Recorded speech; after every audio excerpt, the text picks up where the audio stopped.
The United States military is composed of 5 powerful branches, each entrusted with a unique mission to safeguard the nation and defend its interests across the globe. The Army commands dominance on land. The Navy ensures control over the seas. The Air Force rules the skies. The Marine Corps delivers swift and decisive action. And the Space Force secures our presence beyond Earth's atmosphere. In this documentary, we'll uncover how the U.S. military is structured, explore how each branch functions, and see how they unite to form one of the most advanced defense forces in the world.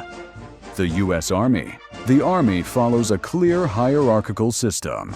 At the foundation lies the team, typically 4 to 5 soldiers led by a team leader, usually a sergeant. Teams serve as the essential building blocks of larger formations. 2 or more teams form a squad made up of about 6 to 10 soldiers, commanded by a staff sergeant. Squads act as the primary combat unit in small-scale missions. Multiple squads make up a platoon, averaging around 30 soldiers, led by a lieutenant. Platoons are versatile and capable of handling various tactical operations. Several platoons combine to form a company, consisting of 100 to 200 soldiers under the leadership of a captain. Companies are the smallest units with administrative and logistical functions.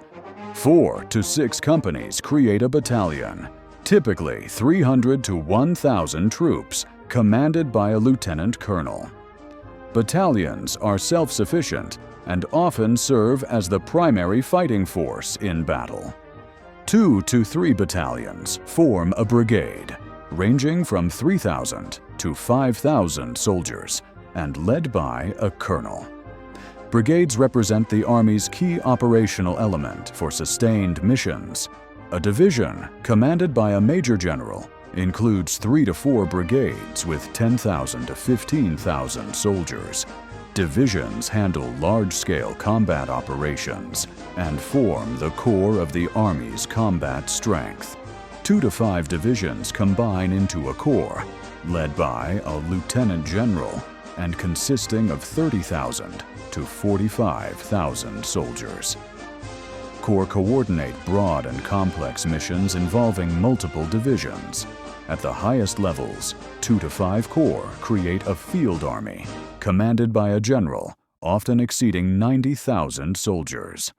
Field armies manage major regional campaigns and strategic operations.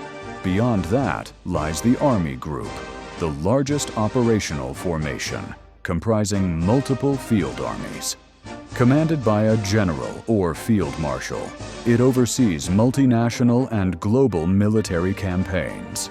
Finally, Army regions divide the globe into specific geographic responsibilities, each overseeing multiple field armies, managing logistics, planning, and regional coordination. The U.S. Navy. The Navy's organizational structure is intricate, built around 2 parallel chains of command, administrative and operational. The administrative command manages personnel, education, maintenance, logistics, and training, ensuring overall readiness. The operational command, on the other hand, directs active missions and exercises around the world. Operationally, the Navy operates under 11 combatant commands, each defined by geographic or functional objectives. They control forces in both peace and wartime conditions. Under these are 9 Navy component commands, responsible for operations within assigned areas of responsibility.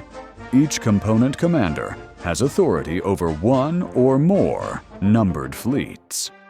The Navy currently maintains 7 active numbered fleets, though some established during World War II have since been deactivated or merged.